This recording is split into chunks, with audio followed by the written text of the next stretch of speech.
Let's swatch my most anticipated blush of all time. This is the Artist Rouge by Glam Hour. And I've got the three bestseller shades, the Monet, the Egon, and the Calo.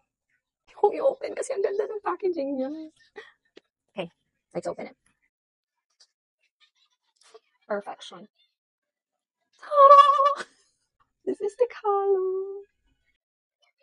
Glam na glam talaga. Especially yung ano niya, yung packaging niya. Look at that. That's Egon. Ito yung pinaka-favorite ko na hinintay ko talaga siya. This is Monet. It's a flamingo pink. Alam niyo naman siguro, sikat na sikat. Hindi ko naman talaga kailangang i-explain pa, di ba? These are the three colors that I have.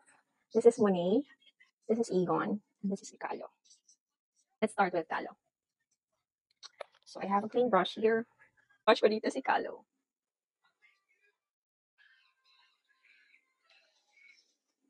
Okay. Relax, Joe, relax. So guys, this is Calo. Dami Calo. Okay, ang ganda ni Calo. Yun ang masasabi ko, ang ganda ni Calo. Okay, on the other cheek, let's watch Egon. This one is Egon.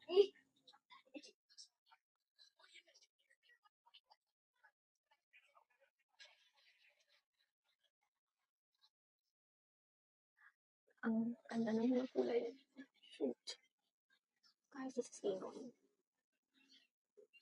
Kaya pala bestseller to, okay? Kaya pala bestseller to. Kasi ang ganda niya. Pero hindi naman papatalo din si Calo. Diba? And last but not the least, this is Monet. Ito naman talaga yung pinakahihintay kong blush. Nabangan ko talaga ito, guys. Naghanap talaga ako kung saan ako makakakuha ng tatlong kulay na to. Ang ganda niya sa personal, if you can trust. Ako nasasayangan sa presyo na to. Kahit 1,000 plus, kaya kong bilhin to. Ganito kagandang blush. Para siyang high-end na blushes, you guys. And the Monet color chef's kiss. Kita niyo naman siguro, guys, kung gano'ng kaganda si Monet. Kakabrighten siya ng face ko. Artist Rouge. My cheek belongs to you na. Hindi ako magsasawang gamitin to. And repurchase? I will definitely repurchase this. Sa formulation niya, sa lapat niya sa skin ko, kulay niya, lahat maganda. And I bet you guys, maganda din yung matinis na yun. And all the colors. Self-explanatory naman siguro kung bakit gusto ko siya. Miss Pao, you are a genius for creating this product. You are really a genius.